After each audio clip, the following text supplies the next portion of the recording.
Ríos.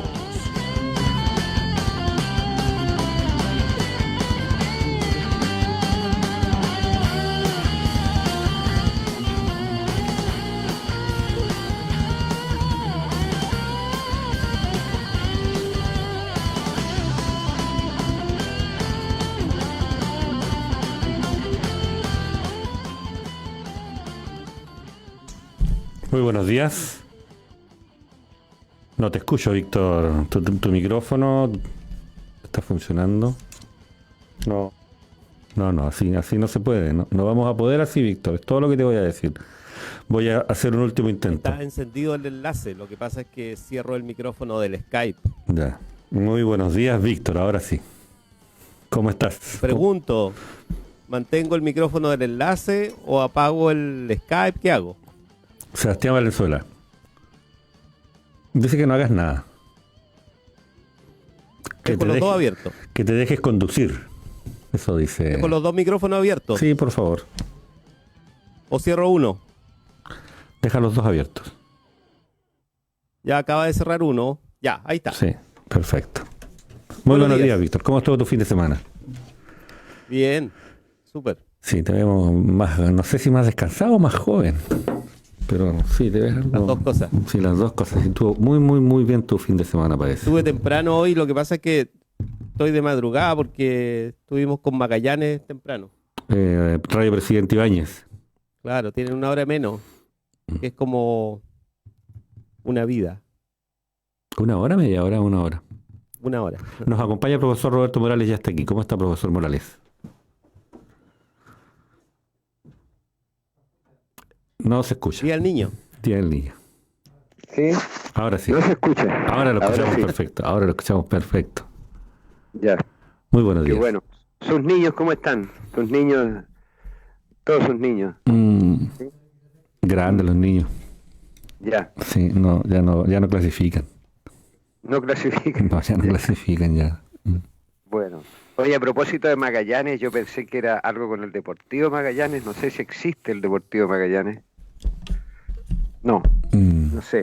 Pero Magallanes es Punta Arenas, Puerto Natales, los lugares, digamos, donde Víctor, su corazón, digamos, su raíz, su entorno, su hábitat. ¿Cómo está el mundo Cahuáscar, Víctor, por allá? ¿Qué te contaron? Los mapuche huilliche, los Estuvimos 30.000. hablando ahí del desconfinamiento. A ellos les interesa qué está pasando en Valdivia porque, bueno, primero porque hay mucho magallánico aquí viviendo, trabajando y muchos estudiantes que son magallánicos, que muchos están allá, la inmensa mayoría está allá. Se les interesa lo que pasa en Valdivia a las familias, digamos, ¿no? Y les preocupa además porque ven esto de las fotos. Viste que el fin de semana fue como ardió el comercio local, digamos, ¿no? Claro. Que no es, cuando decimos comercio local es un eufemismo porque en rigor es el mall. Y paralelamente la autoridad no creas, si yo como vivo en la salida sur, el fin de semana vi entrar y salir una cantidad de vehículos así como en la temporada media de verano, digamos, o sea, claro, altísimo. Impresionante. Lo otro que las autoridades hablaron de la responsabilidad de los ciudadanos, digamos. Entonces ese era el tema, digamos, ¿no? Que como que los irresponsables somos los ciudadanos, ¿no? Bueno, en parte sí, pero somos también de alguna manera el resultado de las señales y las condiciones que van creando y el clima, ¿no? Van bajando mediáticamente todo el tema, van abriendo todas las posibilidades, no hay mecanismos de control, porque somos una sociedad bien acostumbrada a que nos controlen, ¿no? A que nos pasen partes, a que hayan penalizaciones. Entonces, si no las hay, chipe libre, y vamos dándole. Entonces, aumenta, digamos, van a aumentar las condiciones para el posible contagio, ¿no? Es tremendamente preocupante lo que está pasando acá. Y acá Bueno, llega y sale mucha que, gente. Entonces, que es más preocupante para ellos porque tienen 60 casos al día. claro. Nosotros tenemos 6. Chuta, complicado. Está complicado. Sí. está difícil. Bueno, hay una proyección de actividades, por lo menos a nivel de la universidad. Está claramente definido que el segundo semestre sigue siendo online, teletrabajo o como quiera ¿Hay alguna llamarse. comunicación de eso oficial? Sí, claro, se programó el segundo semestre online hace rato ya. Eso está claro. Lo que no está claro o no está definido es qué va a ser, porque tenemos actividades hasta enero, ¿no? Entonces, ¿qué sucede a partir de marzo? Si retomamos igual online o no. Porque claro, ya vamos cerrando un semestre y hay que pensar en el siguiente, digamos. Esa es la planificación que se hace. Pero lo que me refiero Entonces, es si hay algún comunicado oficial al respecto. Porque eres comunicado periodista. oficial de que el segundo semestre es online, ya están los comunicados, está en la planificación Ya. horaria, está todo. Eso está resuelto ya, está fuera de discusión. El tema es el próximo año. Y como van las cosas, digamos, lo más probable es que las, digamos, las medidas más adecuadas sería mantenerlo en un gran porcentaje online o teletrabajo. Ahí hay una interesante discusión de cómo llamarlo esto, ¿no? Si teletrabajo o trabajo online. Por la ley, digamos, ¿no? Nadie lo llama teletrabajo, ¿eh? ¿No? ¿Cómo lo llama? ¿Trabajo a O sea, distancia? ¿Cómo? ¿Mm? ni siquiera sé muy bien. Ya. Lo que pasa es que hay una ley que apareció que exige a las empresas determinadas condiciones dependiendo si es uno u lo otro. Entonces, aquello que no está dicho en los comunicados oficiales en esta institución es la manera en que exigiría, ¿cierto? Que, que se generasen condiciones, ¿no? Que el computador que yo estoy usando no fuese el personal, ¿me entiendes? Que, etcétera, ¿no? Una serie de Por eso condiciones nadie que puede hablar aseguren de por parte de la teletrabajo. empresa en el lugar en el lugar de domiciliario, digamos, o donde se estime, en el domicilio, en otro lugar, que no sea en donde funcione la institución, eh, te debe asegurar todas las condiciones. Entonces, hay una Claro. manera de denominarlo para que no se aplique la ley, ¿no? Eh, pero bueno, efectivamente, un contrato de trabajo también tiene que estar establecido de esa manera, indicado. Ahora, como esto es una situación excepcional, se mantiene el contrato de trabajo tal cual, no se ha hecho ningún anexo.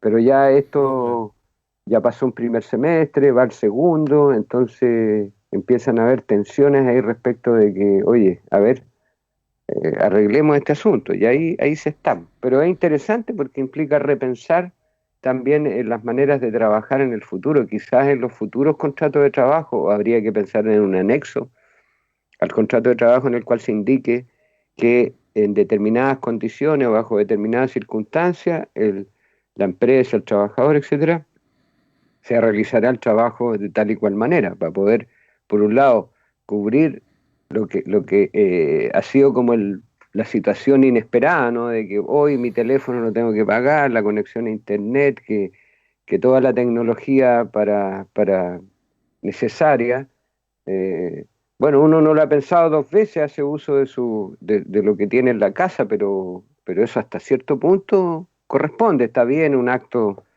de una actitud ya más institucional, pero por otro lado, efectivamente, uno está trabajando para la institución, por lo tanto, ahí es necesario ir incorporando ese elemento para que las relaciones sean justas y las condiciones laborales, ¿cierto?, sean las adecuadas, ¿no?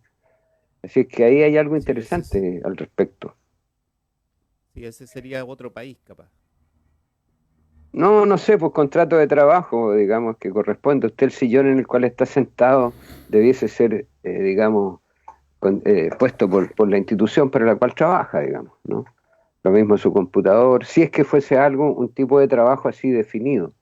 ¿Entiende? A eso se Yo no refiere. sé si en Chile hay algún lugar donde eso se implemente. O sea, me da la impresión de que en Chile los trabajadores son la última hilacha del traje. Bueno, sí, depende, si están bien organizados, no serán tanto la última hilacha, digamos. Si tienen, si son relevantes, Dame están un bien ejemplo, a organizados, ver. tienen sindicatos fuertes, ¿ya?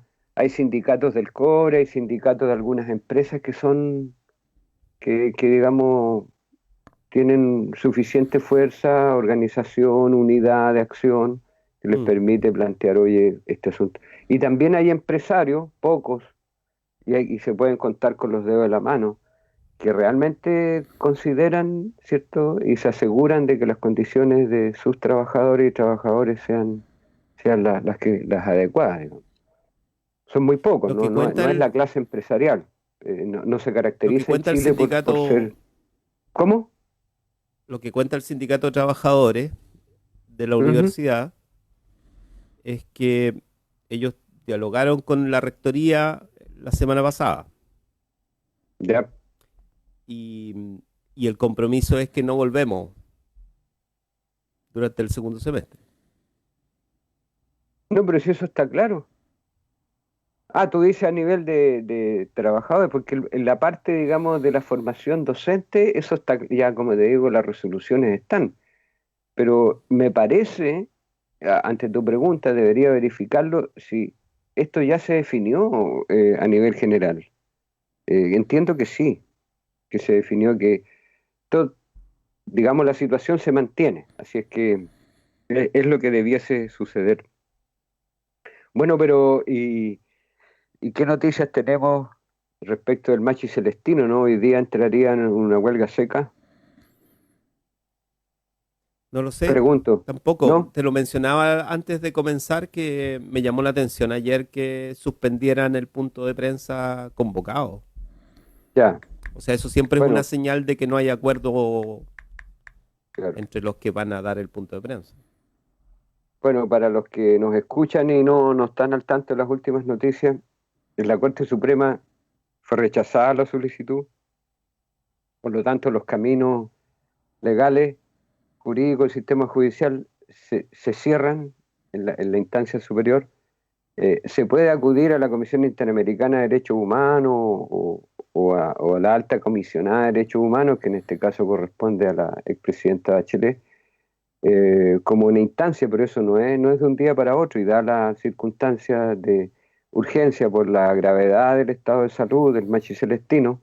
Evidentemente aquí el resorte lo tiene el gobierno, porque no requiere modificar ninguna ley, si puede perfectamente desde el gobierno, es la instancia en la cual se puede tomar la decisión de inmediato. Cuestión que la han postergado y postergado, y el ministro de Justicia ayer planteó Justicia y Derechos Humanos, ¿no? Ese es el nombre del ministerio, planteó paradojalmente que nada, que ellos podían autorizar unas horas y eso era todo. Ah, y ahí estamos. Ahí está la tensión, ahí está el país y, y nada. Y claro, Y ahí anunciaba huelga seca. claro, había anunciado huelga seca que la ha ido de verdad postergando, señalando que digamos, quisiera escuchar cuáles son las decisiones, en este caso del tribunal, que era la Corte Suprema, y ahora del gobierno, y está en manos del gobierno, claramente, Igual es si se interesante lo que tú autoriza aquello contabas o hace no. un rato, que hay capacidad organizativa como para que incluso aceptando la propuesta del ministro, el Machi pueda ir al Rehue y se organice tal nivel de movilización que se genere un episodio importante desde el punto de vista de la demanda Claro, por la libertad, digamos. O sea, sí, claro. O por la y permanencia en sí, el Rehue, más que por la libertad, digamos, ¿no? Ahora, igual esto, lo que pasa es que desde el punto de vista técnico, jurídico, esto es un caso, como se dice, caso cerrado. Está la condena y difícilmente este es un caso que pudiera reabrirse, pero podría solicitarse una reapertura. No sé si existen mecanismos como para eso, pero puede haber una ahora, revisión a nivel de cortes internacionales. Recuérdate tú que cuando fueron acusados en primera instancia en el Tribunal en lo Penal de Angol y absueltos el el Lonco, Pascual Pichún y Aniceto Norín, y me tocó a mí hacer el informe pericial, por eso lo sé de adentro, fueron absueltos, ¿ya? Eso está claro, fueron absueltos.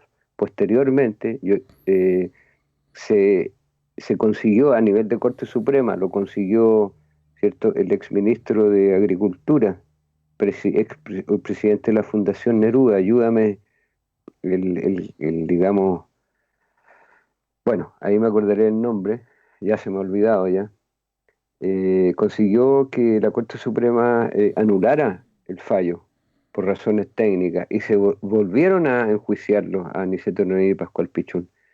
Y fueron acusados de intención de delito terrorista, aplicando la ley antiterrorista, y fueron condenados y pasaron en la cárcel su tiempo.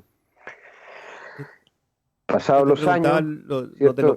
Esto fue llevado a la Corte Interamericana y una de las 10 o más acusaciones que tiene, penalizaciones que tiene la Corte Interamericana del gobierno de Chile en el último periodo de postdictadura, una de ellas corresponde justamente a que se habrían basado los argumentos en ese juicio. Es una acusación grave que se hace, fíjate, a las Cortes, aplicando una discriminación racial, discriminación étnico-racial. O sea, es gravísimo. Ahora, del punto de vista de lo que está sucediendo, oye, pero ¿cómo no aprende el sistema? No aprenden los jueces, no aprende que de nuevo están enfrentados a una situación similar. Porque el tema es que no se aplica al resto de la ciudadanía. Lo que está pidiendo el Machi, de pasar un tiempo en su hogar, vamos a decir, en su lugar, en su regue, fuera de toda la connotación que tiene, es lo que le han otorgado en beneficio a un montón de gente ya en este periodo especial. Déjame preguntarte, Roberto, ¿qué es exactamente lo que se pide? Porque, o sea, cuando uno dice volver al regue, sería interesante explicarlo para la audiencia en función de qué significaría eso, porque yo te decía, por ejemplo, si una cosa es que tú vayas al regue 2 horas, como dice el ministro, y otra es que te quedes. Ahora, si te quedas es porque estás libre, ¿no? Bueno, ahí lo que pasa es que se juntan dos cosas. Una de ellas es que el Machi Celestino Córdoba fue condenado a 18 años de cárcel, ¿ya? Ha cumplido 7, ¿cierto? Le quedan, ¿cierto?, el resto. 11. De eso, dadas las condiciones, necesita renovación y quedarse en el regue, y lo que plantean, tiene 11 años por delante, lo que se plantea por parte de la defensa es que pase 6 meses, medio año pase en el regue, de aquí a allá, incluso considerando el periodo que se establece como periodo de resguardo, dada la condición del contagio del coronavirus, ¿ya? Periodo de resguardo en su casa, en su lugar, en su territorio, en su loft. Bien. Eso es lo que pide. Nos está pidiendo revisión de condena, nada de eso. Eso ya meses, incluso no tiene posibilidad de una en sola Chile. Vez. Habría que revisarlo a nivel de la Corte Interamericana y con eso. ¿Sí? Pero 6 meses de una sola vez. Claro, 6 meses continuados, de ahora y pasando 6 meses. ¿Me entiendes? Y nada eso más. Es lo que se ha estado pidiendo. Y después cumpliría la condena en una cárcel.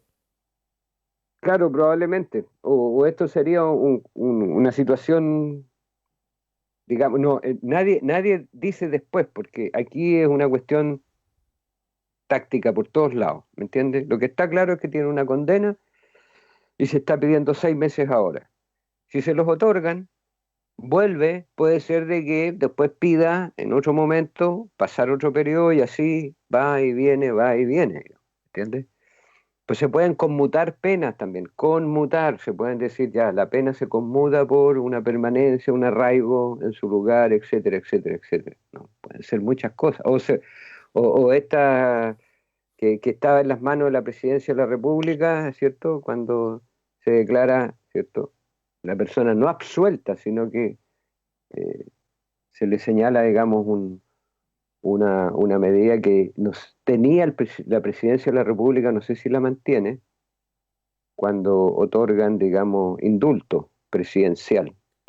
Hay indulto, está la conmutación de la pena, hay una serie de mecanismos que no requieren ningún trámite más que la decisión política, ética, moral o como se llame, de Sí, quienes dirigen este país.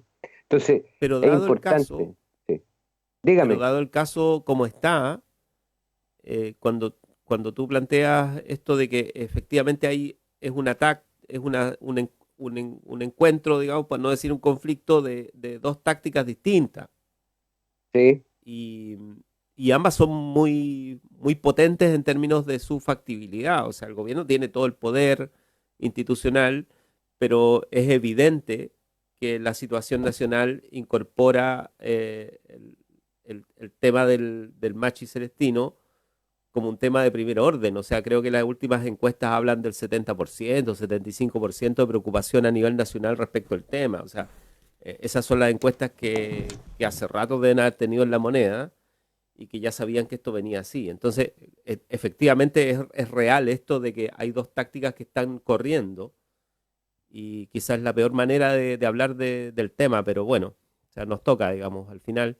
eh, Cumplir el rol este de preguntón, digamos. Y ahí la pregunta es, entonces, tácticamente hablando, lo mejor es evitar la huelga seca claro, de todas maneras. O sea, para para todos, ¿no? todos, O sea, yo, especialmente excepto para el Machi excepto para Celestino. el Machi, porque el Machi ya ha dado señales de que tiene la convicción, digamos, de que si se muere, digamos, es por la mejor causa que podría plantearse, que es exigir Porque condiciones para todos los que están presos, por el bienestar de su pueblo, del pueblo mapuche, y con eso estaría como cumpliendo y cerrando un rol que le corresponde como Machi, ¿no? No tomando decisiones, sino contribuyendo a crear conciencia, a conseguir beneficios, que es la labor que un machi hace habitualmente. Trata de ujú. mantener la armonía, mantener las relaciones entre la gente, ¿no? Y en ese caso él hace un viaje al Huenumapu y, bueno, no es tan así, o sea, es así, digamos, claramente, y es una persona que está preparada para eso. O sea, dicho claramente, lo de la muerte es algo de un viaje que se realiza y en el cual él ya está preparado para hacer el viaje. Entonces, desde el punto de vista de él como sujeto, esto no es un sacrificio, un martirio, no, es un viaje que se realiza con un gran propósito de beneficio para el pueblo mapuche. Pero por otro lado, todo el entorno familiar, directo del movimiento mapuche es un dolor tremendo, digamos, ¿no? Tremendo además el sentido de ver cómo desde eso, desde allí se evalúa como muy injusto ya, pero una ofensa gravísima lo que está realizando las instituciones estatales, la gente del Poder Judicial, ¿cierto? El gobierno, al no responder a lo que se plantea. Eso, entonces Dos hay una situación declaraciones. allí muy profunda, muy de tensión, muy fuerte. Pero bueno, Sí, es eh, súper relevante que tú lo esperemos que... expliques, además, porque eso yo creo que no es claro para la mayoría de la gente, digamos. Por lo que acabas de Ujú, decir, es crucial. Y dos declaraciones que leí ayer, el ministro de Salud le dice, Machi, colega médico, ujú. lo llamo a deponer, qué sé yo, la huelga de hambre. Isquia Sitges, presidente del Colegio Médico, alerta que, de acuerdo incluso a un pronunciamiento anterior del propio Colegio Médico de Chile, no corresponde la alimentación forzada, que es una cuestión que podría ser a partir de una decisión judicial incluso posible de que se dé. ¿Qué comentario tienes al respecto? Bueno, ahí operan distintas cosas, pues. Una de ellas es el hecho de que lo que se ha planteado, ¿no? La voluntad de la persona que toma la decisión, pero no es solo una persona, esto está representando él en el fondo la lucha de un pueblo, entonces sigue imponiéndose algo, ¿no? Se impone un sistema judicial, se imponen normas, se imponen una serie de cosas. Hay sectores que han planteado incluso, a ver, revisemos los propios elementos de los hechos que llevaron a condenar al Machi Celestino. O sea, se puede abarcar todo el ámbito. En concreto, claro, lo que hace el ministro de Salud es deje la huelga, digamos, pero no está tomando el tema de fondo. La huelga es un instrumento para dejar en evidencia un tema muy profundo. Ahora también Pero lo que esta dice, relación de que es un médico a un médico, bueno, un poco mediático porque en realidad no hay correspondencia. O sea, incluso yo diría la Facultad de Medicina, con suerte, si alguna vez han tenido a alguien como invitado exótico para que dé algún curso o alguna cosa como algún machi, pero nunca los han tratado, digamos. Además que el machi tiene la figura del chamán, ¿no? Que es la figura de esto, este es un concepto que viene de Siberia, que es lo que un poco este rol de ser , médico y a su vez como sanador espiritual, sacerdote o lo que sea, ¿no? O sea, esta doble condición que es el concepto de chamán es lo que aplica en el caso de los yatiri, en el caso de los machi, de las machi también. Entonces, en realidad claro, no hay correspondencia, no se puede homologar. Diría yo que la labor de un machi todavía es más completa y compleja que ya, un pero si, médico si el ministro social. lo dice, uno podría decirle ya, entonces como los machis son médicos, entonces debieran tener el mismo estatus que los médicos Claro, en el sistema de claro, pues uno salud. se puede tomar de ahí para otras cosas, digamos. Claro, Eh, y, y bueno, eh, es así, hay una vocación, hay una serie de aspectos que se pueden relacionar, visto positivamente, bueno, de aquí para adelante háganse cargo de eso entonces, digamos. O sea, si un machi se homologó a un médico, entonces bien, eso tiene que estar representado. Pero te fijas lo importante que esto tenga una proyección en que lo asumamos responsablemente como sociedad cuando claro. estemos en este proceso constituyente y no nos olvidemos de todos estos aspectos, o sea, que las machis tienen una estatura como los médicos en Exacto. la sociedad chilena, que hay una normativa propia, una ética, una moral, una manera de vivir, un modo de vida, ¿no? Que debe ser respetado. Por eso se habla de autonomía, autodeterminación, eso es abstracto, pero aquí es lo concreto. Es que, ¿Quién toma la es que decisión? además, además, ¿Me entiendes? además Enrique París fue presidente del Colegio Médico, igual, o sea, entonces él está hablando también en su rol histórico, en su rol político, y cuando él reconoce esto, es un antecedente relevante en términos políticos. Y Sí, lo de Isca Siches, ¿podrías explicarnos también? Porque me parece que es interesante preguntarse respecto de la alimentación forzada en el caso de la huelga de hambre de un machi. claro, es que alimentarse, la alimentación, dicho en sencillo, y cuando uno ve lo que es, por ejemplo, todos estos movimientos que se dan a nivel popular o alternativo o comunitario respecto de la sustentabilidad, ¿cierto? Y de la soberanía alimentaria y la independencia, significa de que el alimentarse no es algo menor, ¿no? O sea, diríamos obvio, ¿no? Pero bueno, pero pensando en que es energía, lo cual te permite vivir. Entonces, la alimentación, de qué te alimentas, cuándo, cómo y bajo qué condiciones, es una decisión, es un derecho por un lado, que debe ser garantizado la alimentación, ¿no?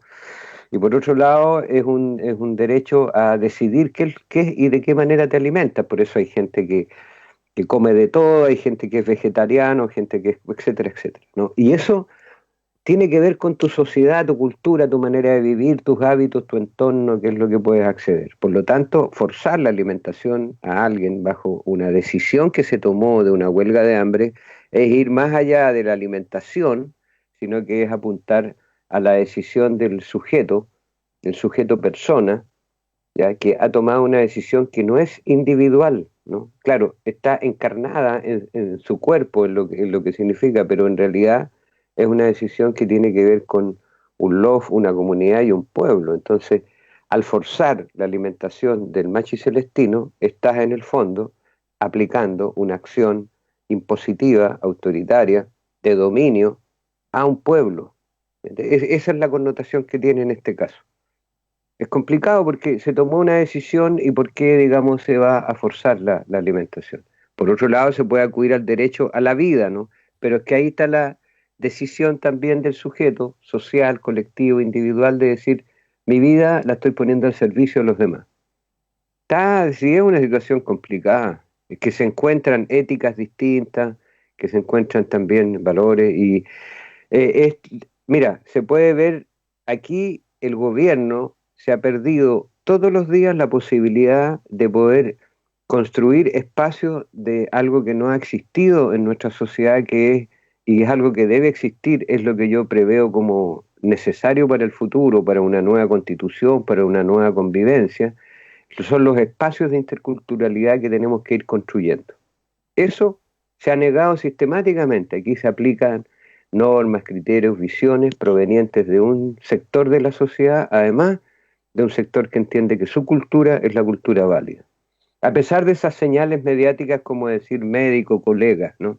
Ahí eso, si lo tomamos positivamente, como tú lo has señalado, es un ejemplo de cómo se puede tener una actitud, una señal hacia un espacio o una actitud de interculturalidad, ¿no? Usted es más allá, yo soy médico acá, colega, ¿me entiendes? Estás dando señales.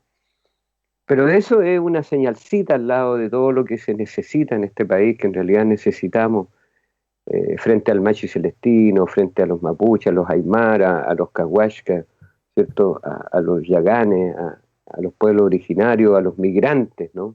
Necesitamos tener claramente una actitud de interculturalidad al interior de la sociedad y respecto de los que no son o no se consideran parte de esta sociedad chilena. Y quizá, yo no sé si plantearlo porque da para mucho, pero no sé si viste las declaraciones además de Iván Moreira. Iván Moreira, no, Dijo, lo último que he escuchado de él es que está apoyando la promoción de que se reconozca al pueblo mapuche, huilliche y chiloé como un pueblo distinto, como huilliches de Chiloé. Pero no he son visto sus mapuche. declaraciones. Cuéntanos. Es que es media terrible porque él compara a Celestino Córdoba con el, no sé si es ¿Quién? victimario ya ha dicho así, pero ha sido sindicado, ¿no? Hugo Bustamante, el homicidio de Ah, Ámbar. Entonces él lo compara y dice ambos son asesinos. ya. Bueno, eh, Ese es el tono de la discusión en Chile. O sea, a mí me parece que más allá de las palabras que son bastante ofensivas, yo diría, además porque juega un poco con el dolor también de lo que provoca el propio caso Ámbar, eh, es es un ejemplo, es un síntoma de la enfermedad de Chile, digamos, ¿no? O sea, es que, de lo que Víctor, yo creo que hay que está asumir en el que hay gente sustrato. que tú lo has leído por las redes probablemente y nadie lo había dicho como lo ha dicho Moreira, Claro. que tiene la ventaja que él no la piensa dos veces, ¿no? Y él considera además que eso es esta actitud de que soy franco, directo, lo considera como un talento o como una virtud. Eh, y por otro lado, él dice cosas que mucha gente piensa de su sector, de la derecha, pero también de un sector social del cual él no proviene, que es el sector más que controla el país, ¿cierto? Más oligarca, etcétera, eh, pero que él quiere parecerse a ese sector a toda costa, y habla, digamos, es como el mandado, digamos, y el mocito que habla, y él dice claramente lo que mucha gente de verdad piensa, que los mapuches siguen siendo un problema, que los mapuches no, digamos, a regañadientes han aceptado su presencia, los desprecian.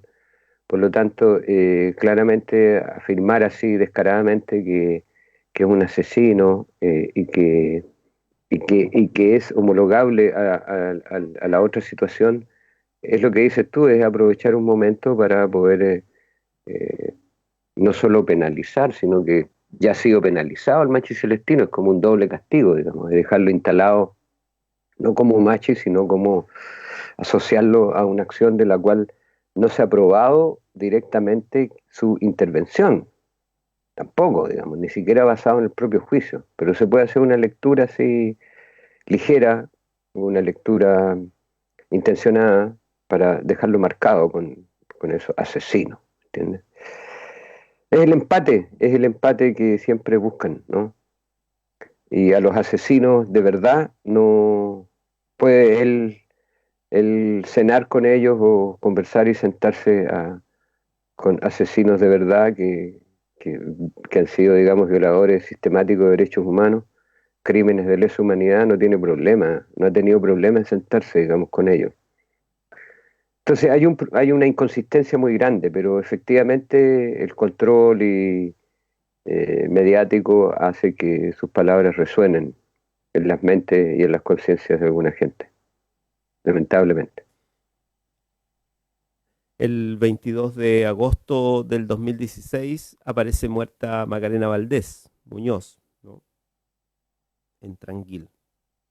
Y de hecho, hoy a las 20 horas hay una conversación que se va a transmitir a través de la radio a las 20 horas. 4 años sin justicia, a la Maca la mataron, los fiscales lo ocultaron. Está Rubén Collío, compañero de vida de Macarena, comunidad mapuche Nehuen de Tranquil, y Karina Riquelme, abogada, defensora de los derechos del pueblo mapuche ante tribunales chilenos. Ya está con nosotros Matías Fernández. ¿Cómo estás?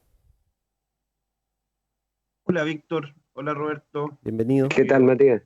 Les pido disculpas, obviamente le había avisado a Víctor, pero se me alargó un elemento que tenía que terminar de forma urgente en la mañana, así que un gusto haberme incorporado a la conversación. Alcancé a escuchar las últimas dos intervenciones, en realidad la mitad de la primera, de la primera y la última de Roberto con respecto al tema.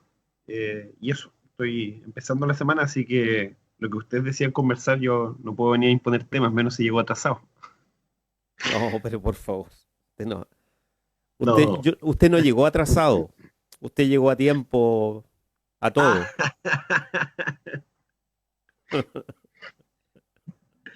No, pero estaba atentamente escuchando lo que mencionaba Roberto, que también fue tema de discusión durante la semana.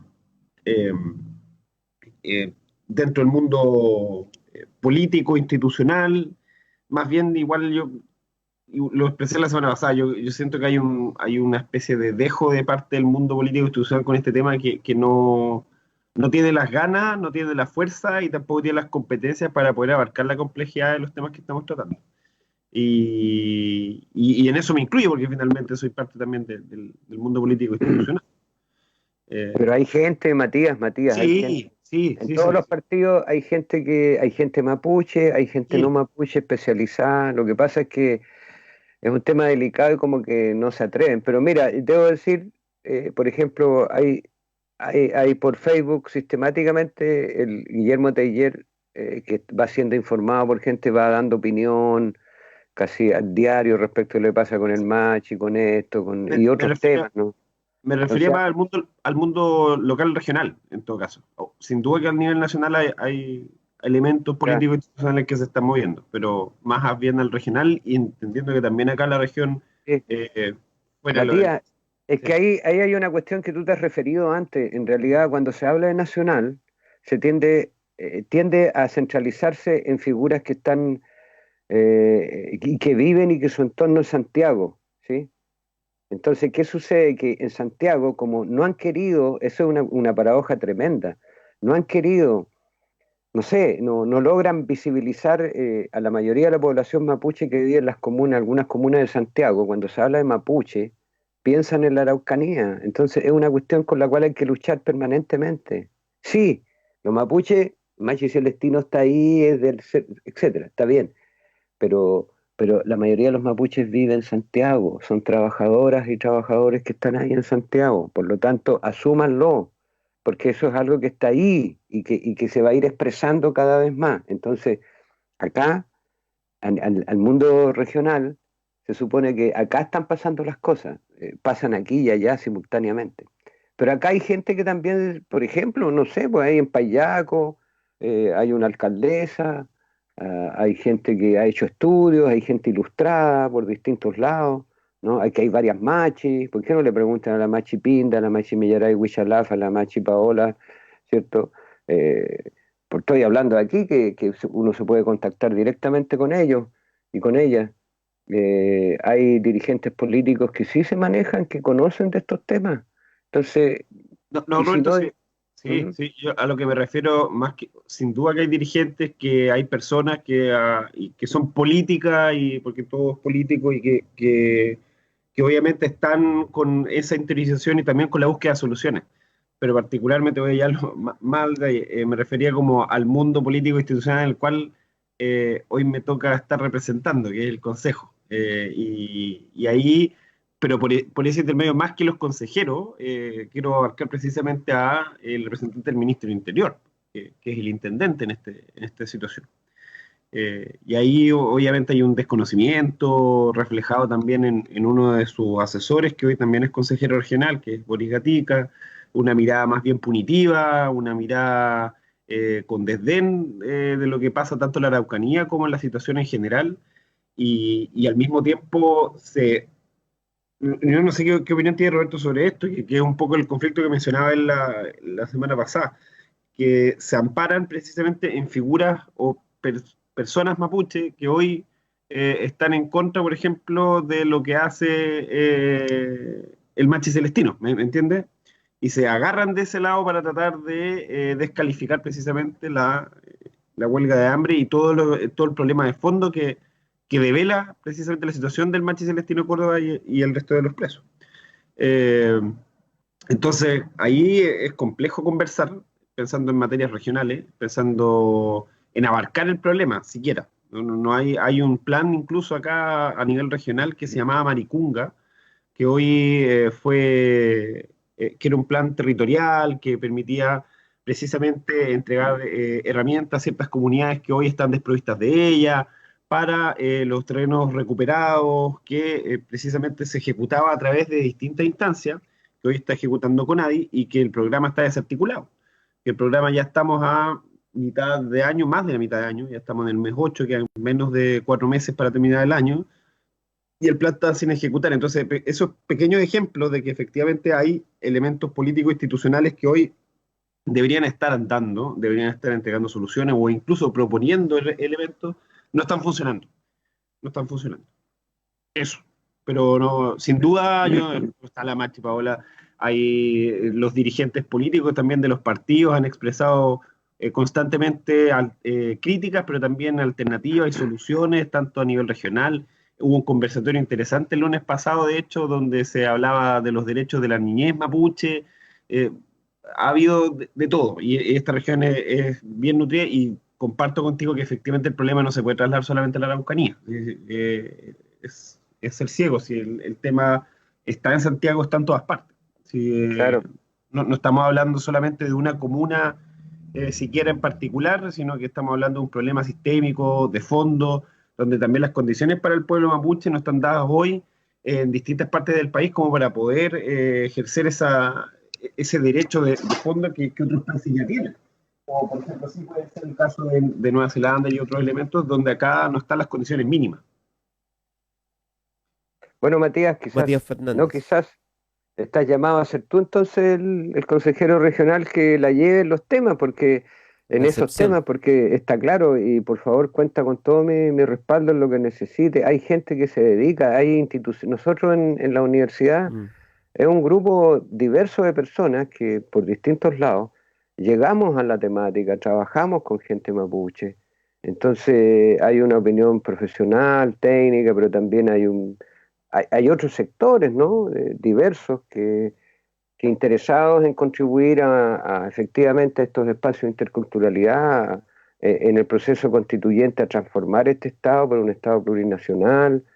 Lo decimos en serio, digamos, y estamos hacia allá. Entonces, yo creo que si en el Consejo Regional hay tal nivel no solo que, claro, uno puede decir la formación que recibieron y todo, pero bueno, pero son autoridades políticas, pónganse al día, reconozcan la importancia de algunas problemáticas y transfórmenlas en un eje, y las relaciones con los pueblos originarios y la condición de interculturalidad de una sociedad es un eje, es una demanda hoy día local, nacional, regional y mundial, diría yo. Entonces, paren el cuento, y si no, bueno, se van a quedar abajo en estos procesos nomás, pues. Y ahí yo creo que tú puedes liderar aquello. O sea, hay temáticas sobre el desarrollo, ambiente, cierta diversidad de pueblos originarios que caracterizan, digamos, a las nuevas propuestas, y por lo tanto adelante con eso y bueno, transfórmate asume tu condición de liderazgo que ya tienes, como dice Víctor, digamos.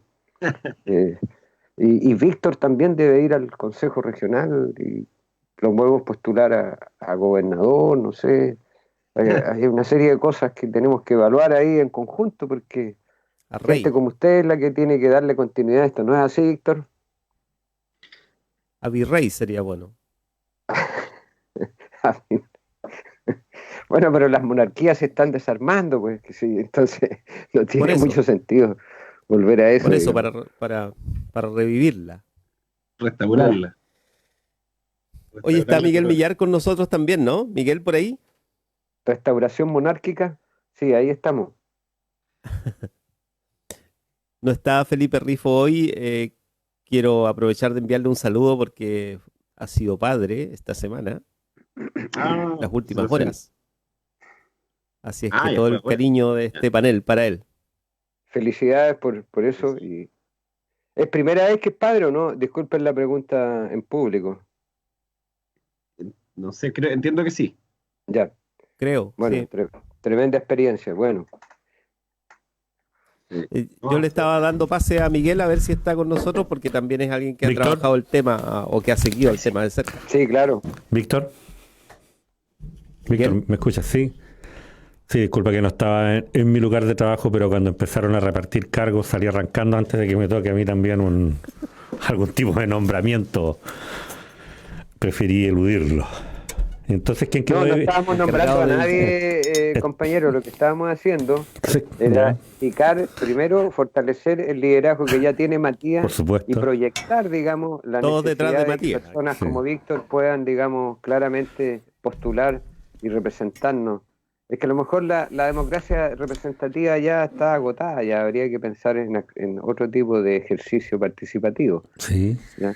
Cualquiera este sea, pero menos la designación, pues aquí no estamos designando a nadie. Bueno. No se preocupe. Bueno, los candidatos se designan. Y luego Santiago. Se designan en Santiago y luego hay toda una ingeniería, digamos, de diseño de plantillas, cosa que pasen algunos candidatos prácticamente paseándose solo por las elecciones, pero a propósito de agotamiento. Pero todos tenemos amigos en Santiago. Sí, no, yo no conozco mucha gente, ni mi amigo en Santiago no tiene mucha influencia, mucha incidencia, como está acostumbrado a decirlo hoy en día. Víctor, me requerías. Estábamos hablando de Ahora me di cuenta de que lo que yo había mencionado que se transmite hoy a las 20 horas es a través de Radio 18 de Octubre. Sí. Sí, Radio 18 de Octubre, que es un esfuerzo ciudadano. Sí, que es un esfuerzo ciudadano de un grupo de personas de Panguipulli, pero claro, por ahora solo tienen señal online. No vamos a insistir en la necesidad de democratizar el espectro radioeléctrico y todos los dispositivos necesarios para la comunicación social, lo que impide que en grupos como este puedan tener otro tipo de medios con mayor incidencia, tal vez. Pero bien, vamos a estar nosotros atentos a lo que ocurre ahí. Nosotros teníamos una invitación de la Red de Medios de los Pueblos, fíjate, para el fin de semana, para el sábado 22, a comienzos de durante el mes de julio, mediados del mes de julio, se contactaron con nosotros, querían hacer una transmisión, una maratón radial, con motivo del aniversario del fallecimiento de Macarena Valdés. Nos preguntaron si nos podíamos sumar, les dijimos que sí, y estamos viendo. Es un esfuerzo tradicional, Radio Currús, Radio Hualquén Currús, algunos medios de Gualmapu levantan una programación en conjunto. Habitualmente se instalan en alguno de los lugares todos ellos concurren y se instalan en alguno de los lugares de la región de la Araucanía, o en Coyipulli, o en Angolo, incluso en Temuco, y para levantar esta señal, o en otras oportunidades cada uno envía sus aportes y luego hacen una programación especial. Vamos a ver si podemos retomar el contacto con ellos para poder compartir ese esfuerzo que están haciendo en el contexto, y por supuesto en el contexto de la huelga de hambre del Machi Celestino. Sí. Oye, no caigamos con esto que sucede, que se dan por sentadas las cosas. Probablemente puede haber gente que nos escuche que cuando hablamos de Macarena Valdés, a lo mejor dicen, bueno, ¿y a qué se está refiriendo? Sí, ¿Por bueno, qué sí. alguno de ustedes no sintetiza qué es lo que allí, por qué se ha transformado en un ícono también de la defensa? Recordemos los hechos, digamos. Sí, bueno, decir dos cosas, Roberto. La primera es que nosotros procuramos tampoco no hablarle a todo el mundo como procuran hacerlo la mayoría de los medios más tradicionales. Queremos tener una relación lo más activa posible con quienes escuchan la radio y por eso es que tampoco somos una radio que quiera ser masiva. Y la verdad es que la situación de Macarena Valdés ha sido un contenido permanente en la radio desde el primer día, digamos. Hemos incluso estado organizando algunas actividades presenciales, el mismo Rubén ha estado en forma permanente aquí en la radio. Uno como que se apoya en esa relación que tiene con el público para pensar, es cierto, es solo una presunción probablemente que quienes acompañan habitualmente de estas largas conversaciones de la radio saben efectivamente de qué estamos hablando, son los primeros. Y lo segundo es, recuérdame la fecha, Víctor, son 4 años ya, 2016. ¿Perdón? 2016. Sí, 2016, 22 de agosto del 2016, en el sector de Tranquil, esto es entre Coñaripe y Liquiñe, en el extremo oriental, nororiental de la región de Los Ríos. Hay un conflicto territorial con motivo de un proyecto de instalación de una central de generación hidroeléctrica de pasada.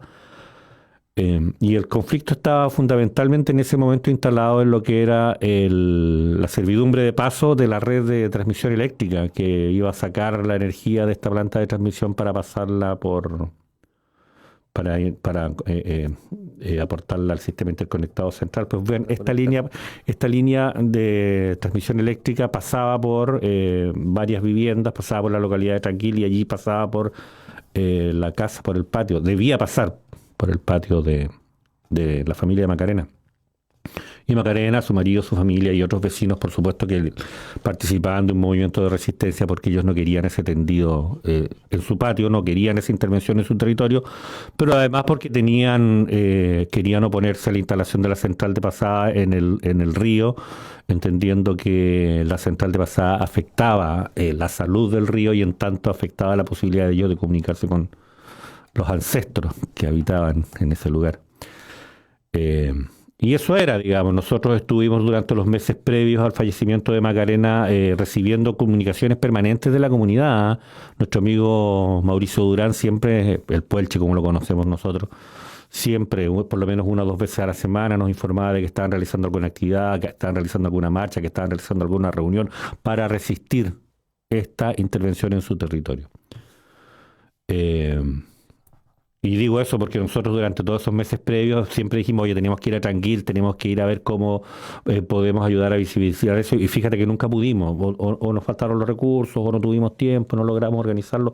Hasta ese día, 22, en que la noticia es que los hijos de Macarena regresan a su casa, misma casa en la que días anteriores incluso habían recibido la visita de personal de seguridad, de personal privado de la empresa encargada de este proyecto de energía eléctrica a hacer amenazas. Y llegan sus hijos del colegio y encuentran a Macarena colgada en la cocina. Y además a todo el mundo le llamó la atención lo rápido que se tramitó en ese momento la investigación, esto sin mediar mayor pericia, esa palabra pericia que uno suele escuchar recurrentemente en los comunicados oficiales de la policía o de la fiscalía, no la escuchamos con la misma recurrencia en esta oportunidad, simplemente supimos que esto fue informado oficialmente como un suicidio. Y eso es todo, digamos. Entonces, desde entonces la comunidad ha insistido, la familia ha insistido y nosotros también queremos hacernos parte de esa insistencia en que se requiere una investigación, ¿cuál es la palabra? Más acuciosa, más seria, más responsable, más respetuosa de los derechos, que facilite el acceso a la justicia y no que lo impida en torno al fallecimiento de Macarena Valdés. Ese es el resumen, Roberto. Uh-huh. A lo mejor hay algún elemento que pudiéramos yo quería agregar algo que, Víctor, que a propósito de lo que dijo Matías hace un rato, me parece que es súper relevante porque aquí hay una región, hay un gobierno regional que sistemáticamente ha soslayado la posibilidad de que las comunidades tengan una presencia mayor, las comunidades mapuches, digo, tengan una presencia mayor en el primer nivel, en la primera línea de la comunicación respecto de la situación territorial de la región. O sea, lo dije eufemísticamente, pero básicamente es que para los proyectos que son relevantes en términos de instalación de infraestructura, como pueden ser las centrales, como pueden ser las carreteras eléctricas que en su momento se habló, hoy en día los proyectos de generación eólica y otros, o la instalación de la acuicultura, etcétera, etcétera, nunca han estado en primer plano las comunidades. Es una cuestión de diseño político al final, territorial. Nosotros que discutimos de esto toda la semana, digamos, y en distintos niveles, economía, sociedad, todos los conflictos que hay asociados, etcétera, resulta que la región ha tenido un comportamiento en su autoridad, desde que yo me acuerdo, muy similar. Todos los sectores políticos, ni una diferencia, o sea, aplicación de ley antiterrorista, o sea, lo que... Y aprovecho de preguntar, no sé si Matías ha salido en el Consejo Regional, lo que pasó hace una semana menos, lo de la quema de maquinaria en Camino a la Unión. Sí, mira, la verdad, tengo que ser súper franco, el intendente tiene una mirada más bien reduccionista y muy del lado de que el pueblo mapuche es una carga para el gobierno regional, y con el pueblo mapuche lo que él determina como pueblo mapuche son precisamente estos ataques supuestamente generados por ellos. Él divide esto como en dos partes, como contexto. Las personas con las que puede hablar, que son precisamente el mundo mapuche que está inmerso dentro de los instrumentos institucionales que hoy maneja la región, que tiene que ver con CONADI, INDAP, exactamente, y así una serie de otras cosas que más bien caen por el lado del asistencialismo, más el de que proponer política pública. Y por el otro lado está esta carácter más militar que tiene el intendente y de poco entendimiento con respecto al fondo del problema.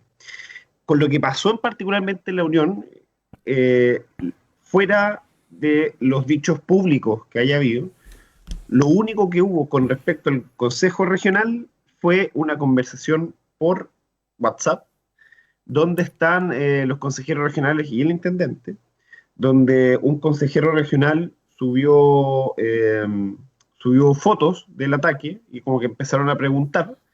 Entre ellos, en la foto estaba como mensaje escrito en papel sin quemar por ningún lado, pidiendo la liberación de Celestino Córdoba, y más encima, o sea, como que se le absuelva de sus cargos, y cuando en realidad yo les puse como, ojo, lo que se está pidiendo son otras cosas, el papel está mal hasta en el fondo lo que está pidiendo, y claramente tiene hasta falta de ortografía del Mapuzungún, así que probablemente no sea, ¿cómo se llama?, un ataque incendiario por parte de comunidades. Pero fuera de eso, lo único que hay ahí es una mirada más bien sin ninguna autocrítica. Recordar que el intendente no demoró ni un minuto en condenar a los pescadores por ahí el 2018, cuando hubo un accidente en la ruta. ¿Se acuerdan que él atachó de que la responsabilidad era de los pescadores del accidente en la ruta, y después el fiscal desmintió eso y él no fue ni siquiera capaz de echar atrás los dichos? Entonces, esa actitud es la que tiene el intendente hoy y su equipo con respecto al conflicto mapuche, por ende no se puede esperar en ninguna mirada, bajo ningún punto de vista, que el uno diga, una vez que esto sea resuelto, que por ejemplo no fueron ataques incendiarios mapuche, salga pidiendo disculpas, y dos, que busque el conflicto o el poder generar puentes o establezca mesas de diálogo que permitan solucionar cualquier conflicto local, porque a él no le interesa adentrarse en la problemática o en la situación que se está viviendo hoy a nivel país. Los problemas de fondo a él no le interesan, lo que le interesa es poder sacar cosas en una visión bastante electoralista, productos fáciles y condenar cualquier cosa que esté relacionada con la violencia. Sin obviamente hacer el análisis propio de que la violencia que ejerce el Ministerio del Interior encarnado en su persona es desproporcionada con todos los habitantes de la región. De hecho, lo de Mariquina, no sé si se acuerdan, pero en Mariquina no fue capaz, o sea, después de las condenas, llamar al Consejo de Defensa del Estado, no apareció nunca más. Porque cuando ya se resuelve que precisamente no fueron comunidades mapuches las que generaron la quema de camiones, que hay una especie de autoatentado precisamente para cobrar ciertos seguros por parte de algunas empresas, él nunca ha sido capaz de ir a condenar a las empresas o de estos elementos que finalmente hoy son parte de que abusan de la imagen de lo que pasa en la Araucanía para precisamente sacar ganancias propias. Entonces aquí hay Sí, Matías, liderazgo. Sí. Matías, pero no solo este intendente, dime tú, ¿qué intendente o intendenta, intendentes han sido acá, ha tenido, digamos, la actitud de ir y cuestionar a las empresas o cuestionar cuando se van comprobando los hechos? Ninguno. Incluso, por ejemplo, está esta cuestión vergonzosa de aplicación de ley antiterrorista, pero que no hay inculpados, sino que a los hechos. Entonces, en realidad, sí, es una cuestión en donde hay poco avance al respecto. Mira, cuando ustedes hablaban del caso que yo pedí, que no tanto para mí, pero debo reconocer que es bueno cada cierto tiempo hacer esa síntesis que como un ducho y experimentado periodista y comunicador hace nuestro querido amigo, hace una síntesis muy poniendo los énfasis allí donde hay que ponerlo. Pero hay algo que tiene que ver, bueno, y dice uno, Miguel, hasta ahí llegamos, pero ahí hubo juicio, no hubo juicio, se perdieron las cosas, pasa lo que pasó un poco me recordó al caso de Cintia Cortés, fíjate, el 2003, y es que se empezaron a perder pruebas del Instituto Médico Legal, que las muestras, digamos, de ADN, de sangre, como que no estaban, y empieza a haber toda una red de protección, porque hay gente, digamos, vinculada justamente a grupos de poder, que estuvo vinculada, etcétera, etcétera. Cintia Cortés fue la estudiante que apareció a metros de la entrada del edificio de arquitectura de la Universidad Austral, y que marcó todo un periodo, y que en realidad, entiendo yo, nunca se ha podido establecer las condiciones en las cuales fue asesinada, digamos. Pero quién es responsable, a pesar de que hay condenas y todo, pero ahí las condiciones. Entonces es importante saber que lo de Macarena Valdés tiene el punto el cual nos dejó Miguel, pero y de ahí, ¿qué ha pasado? Si han pasado 4 años, ¿qué ha sucedido en la justicia? ¿Qué ha sucedido en los procesos? ¿Qué ha sucedido con las pruebas? ¿Qué pasa con aquellos sujetos que fueron a amenazar días antes? ¿Qué sucede con la empresa? Etcétera. Hay que poner la vista, porque de repente se pierde un poco la visión y se empieza a hablar en contra del Estado, así en abstracto. Eso a mí en general me preocupa, cuando las cosas concretas se llevan a niveles de abstracción, como de hablar del sistema, el culpable es el sistema, el culpable es el Estado, y entonces, claro, eso es muy conveniente para quienes fueron los hechores y los actores concretos de los hechos, porque se hace difusa, digamos, se tira niebla o aparece, digamos. Entonces yo preguntaría en concreto, ¿qué sucede con los procesos judiciales al respecto? ¿Pensar qué? Sí, dos cosas. La primera, a mí me llama la atención la forma en la que se cubre mediáticamente y se difunde los procesos judiciales, porque uno acostumbra a escuchar a una fuente oficial decir que se está haciendo una pericia, que se agotarán todas las diligencias, que se realizaron las diligencias y que conforme eso es posible informar bien una resolución. Y no sé la cantidad de veces que ustedes habrán escuchado que le preguntan a autoridad policial o a alguien de la fiscalía y te repite que se están realizando las pericias correspondientes y que se agotarán todas las diligencias, y esa es la declaración, y entonces uno se queda contento, mira, que más que se hagan pericias y que se realicen diligencias. La verdad es que sobre el caso de Macarena nosotros no hemos reporteado directamente, hemos tenido siempre una comunicación muy permanente y muy expedita con los familiares, con Rubén, con integrantes de la comunidad, con mismos amigos del Parlamento de Cusco que están también muy interesados en el tema y la reacción siempre fue la misma. Mira, sí, yo me reí un poco del lenguaje por eso, porque la información que nos daba Rubén era esa, que se le dijeron, mira, vamos a hacer las diligencias y vamos a periciar esta información y después de 2 días le hicimos la diligencia, hicimos la pericia y se descarta la participación.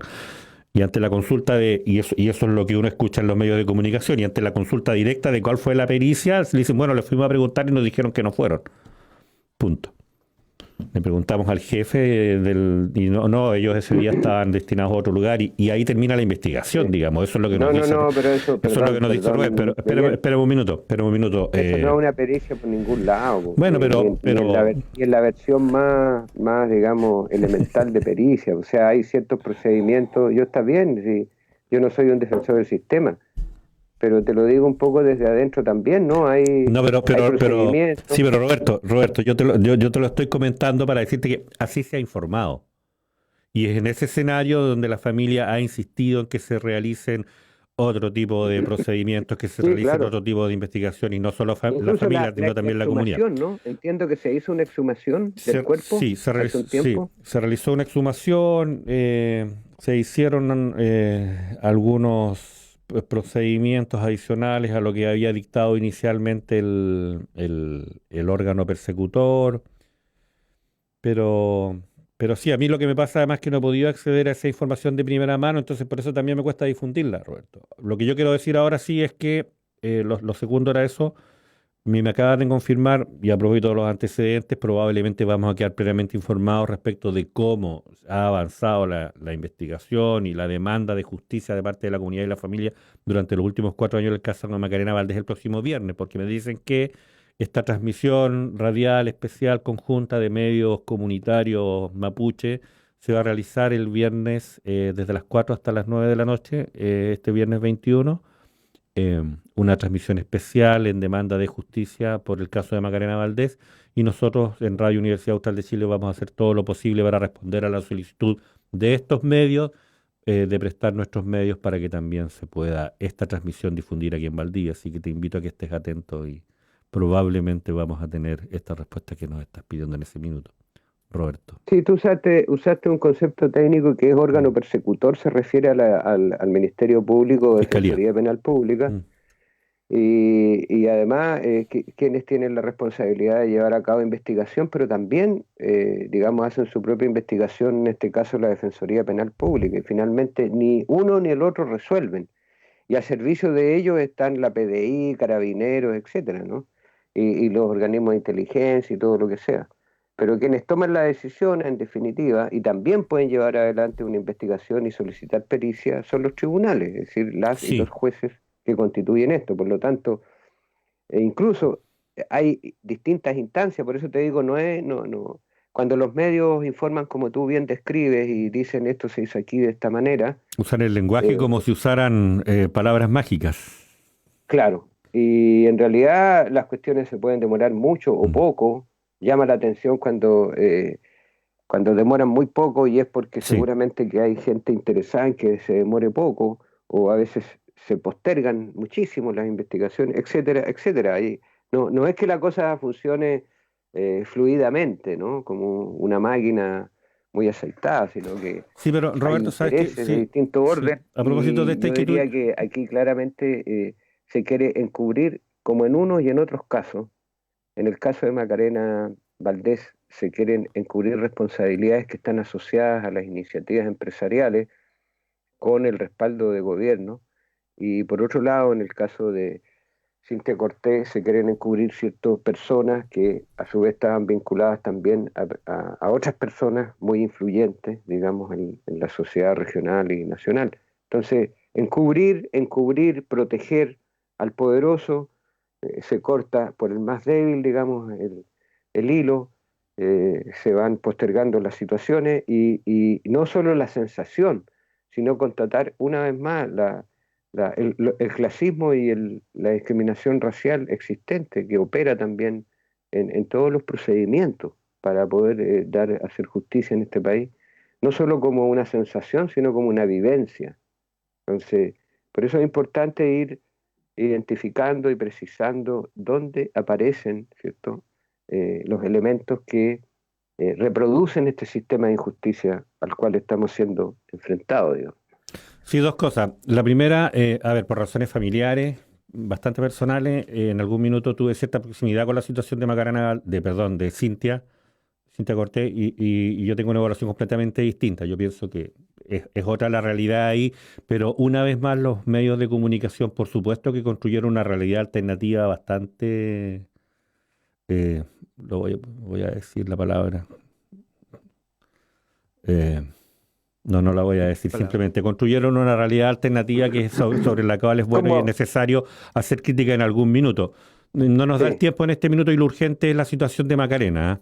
Yo en la situación de Macarena además quisiera agregar otra cosa a propósito de, sí, dijimos ente persecutor, mira, el fiscal determina cuáles son las diligencias que hay que hacer, pero no tiene los recursos para ejecutarlas. El recurso para ejecutar estas acciones de investigación. La fiscalía tiene recursos. No, pero espérame, pero el recurso, el que investiga es la policía. La fiscalía determina qué es lo que tiene, cuáles son las diligencias, qué es lo que tiene que hacerse, pero en definitiva la herramienta para investigar son las policías de carabineros en unos casos y de investigaciones en otros, y él dispondrá de quién. Y fíjate que esta es la última milla del acceso a la justicia, porque en ese tramo es donde se decide la calidad de las pruebas.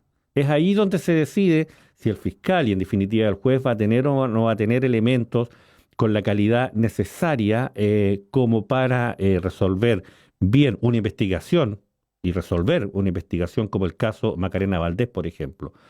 Y si hay algo pendiente precisamente en este escenario es la reforma a la policía en este aspecto. Porque si hay un lugar donde el acceso y la administración de justicia es vulnerable, es en ese momento que es el de la investigación directa, que es cuando se recogen las pruebas.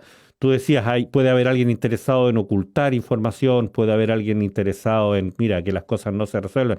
Incluso puede haber un funcionario interesado en sacar la vuelta, fíjate. Y es ahí donde es más vulnerable que en ningún otro lugar el sistema de administración de justicia, en la calidad de la investigación a cargo de las policías. Mira, yo venía para acá escuchando en la radio todas las discusiones que habían en torno a lo que se ha demorado el caso de los 28.000 millones de pesos creo que se perdieron en Carabineros de Chile.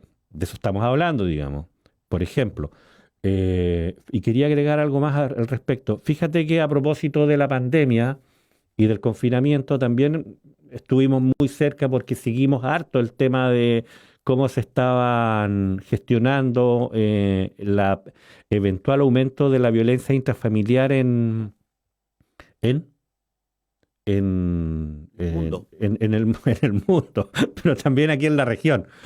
Y nuevamente nos encontramos con lo mismo, fíjate, que bajaban las denuncias, bajaban las investigaciones, bajaba la capacidad de resolver si había o no había violencia, porque los encargados, en definitiva, de realizar las pericias, las diligencias que tienen que determinar si la denuncia es efectiva o no es efectiva, encargados mandatados por la Fiscalía, eran precisamente las policías.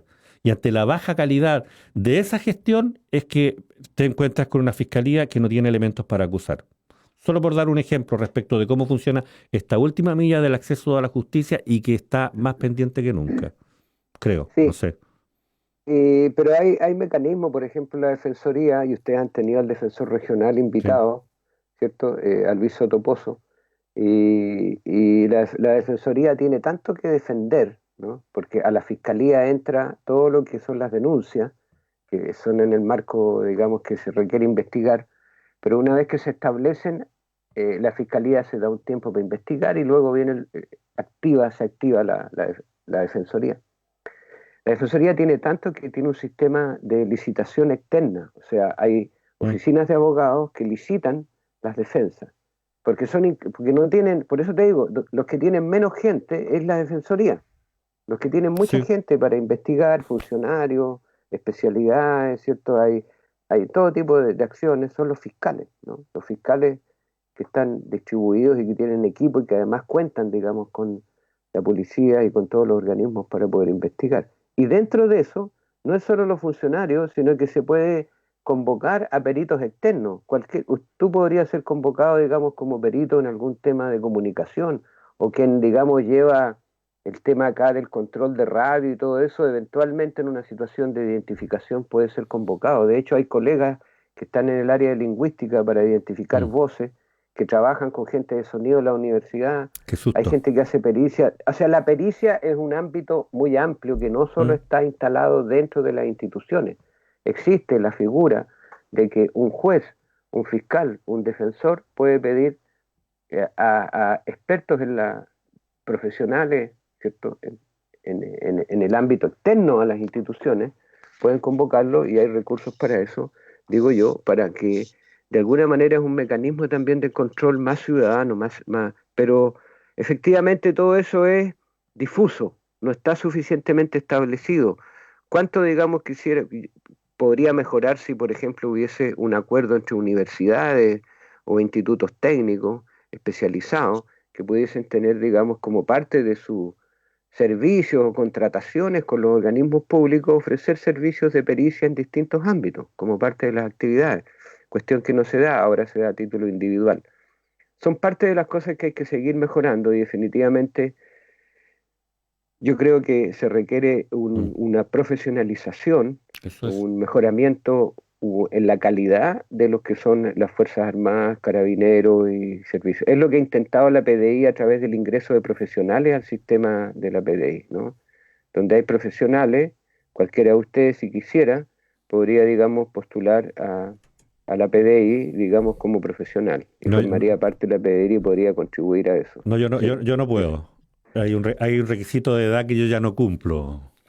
Ah, ya, bueno, es una manera de decir, porque usted se escucha tan joven, aunque a veces no tanto, pero sí. Bueno. Matías podría entrar como dentista de la PDI. Matías yo creo que todavía sí, pues, además con su especialidad. Creo que ya no puedo, no estoy seguro. Para peticiar de más, pero entrar a la PDI no, ya fue, hasta los 30 si no me equivoco con la edad. Ya. Ahí tú tienes más de 30, Matías, no lo representas. Yo diría que hay algo que le interesa también a la policía. Ya. Sí, bueno. No sé si al Poder Judicial, pero a la policía yo creo que le interesa, es que se entienda adecuadamente también el estatus del crimen en la sociedad chilena. O sea, yo creo que eso no cambia de semana a semana, ni de mes a mes, ni de gobierno a gobierno. O sea, es algo que tiene que ver también con el tipo de sociedad en la que estás. Y la situación de la construcción del espacio delictual en Chile es una cuestión cotidiana, asentada, instalada como formas de vida, control territorial, incluso regulación interna de la vida social.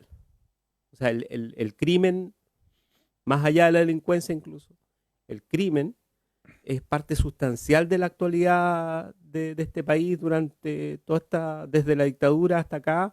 Es difícil encontrar un momento en que no hayan, comillas, crímenes emblemáticos, como se les llamaba en los 90, y que se han vuelto cada vez más cotidianos. Y esto tiene que ver con algo que estábamos conversando, pero fundamentalmente con el lugar donde tú colocas el crimen. El crimen no es una cuestión, una desviación. Las teorías hablan de eso, digamos, las teorías hablan de la desviación, hay una teoría asociada a eso, que el crimen ¿qué es? Es una desviación que comete alguien que se sale de los cánones de la racionalidad, por lo tanto que probablemente ni siquiera se salió, sino que nunca estuvo dentro de la racionalidad. O sea, el criminal nace, versus el crimen es algo que socialmente se constituye también como una respuesta negativa en este caso, ¿no? A la vida social, a la vida en comunidad. Y eso es algo que no viene dado por la genética, sino que es algo que se construye a partir de una situación de violencia cotidiana en la que tú estás inmerso. O sea, a mí me parece que eso es, no creo que sea un tema fácil, digamos, es tremendamente duro y en Chile, ¿no? Porque el crimen en Chile ha sido una institución y sigue siéndolo. O sea, que supera, y yo creo que eso le preocupa a todos, nos preocupa a todos. O sea, me cuesta creer que alguien piense que el crimen es una cuestión que se resuelve por más o menos recursos o más o menos tecnología. O sea, yo creo que cualquiera que se dedica al tema se da cuenta que en definitiva está chocando contra una condición social que es un poco más amplia que el acto de la desviación, ¿no? Pero bueno. Pero bueno, estábamos hablando de acceso a la justicia, Víctor. Reflexiones criminológicas, hay gente que se dedica a eso sistemáticamente. Está el exdirector del Instituto de Derecho Público, Fernández, ¿cierto? El español. Ángel, José Ángel.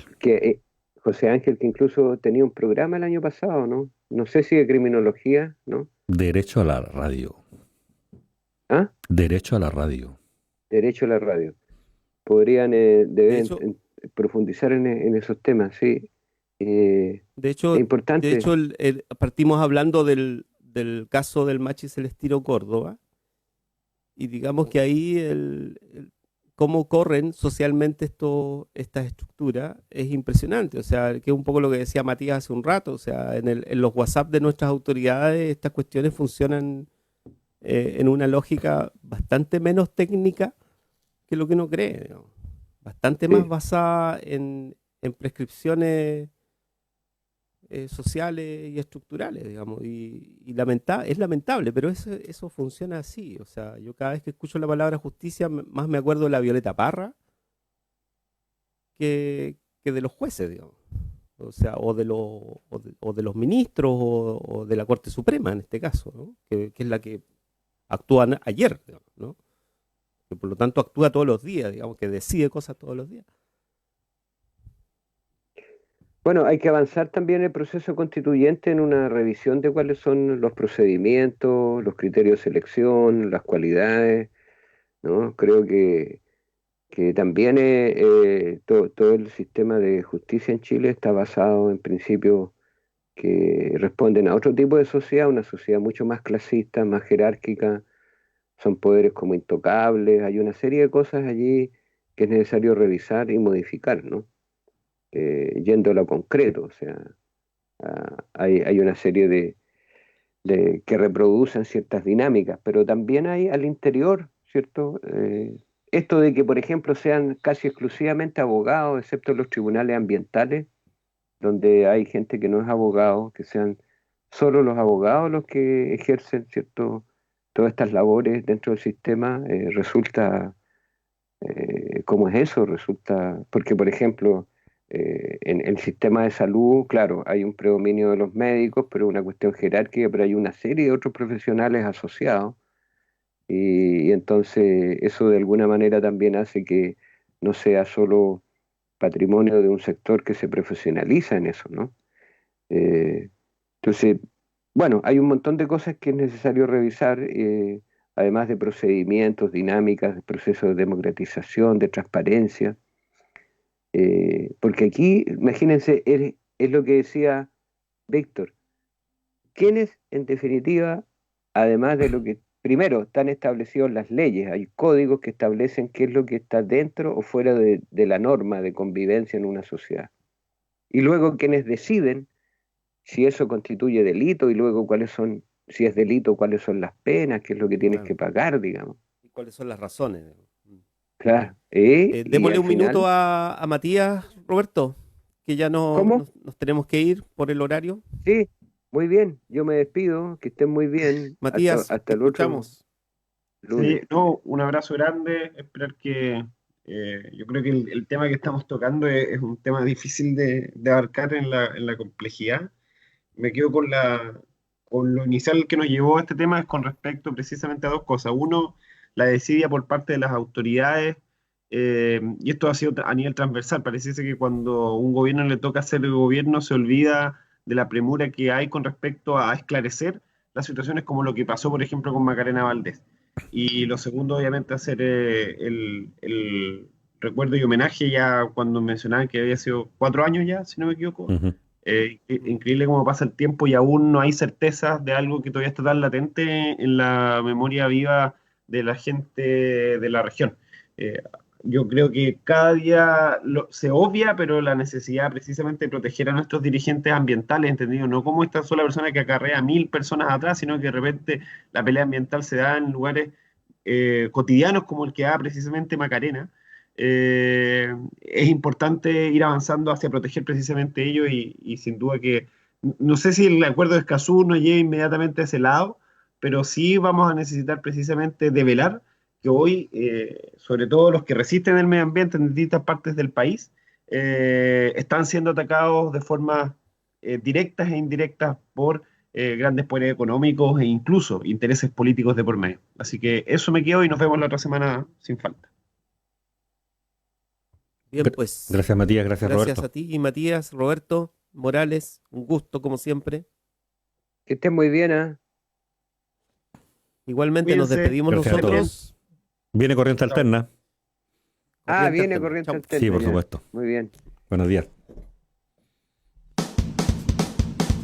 En Radio Universidad Austral de Chile hemos presentado República de los Ríos.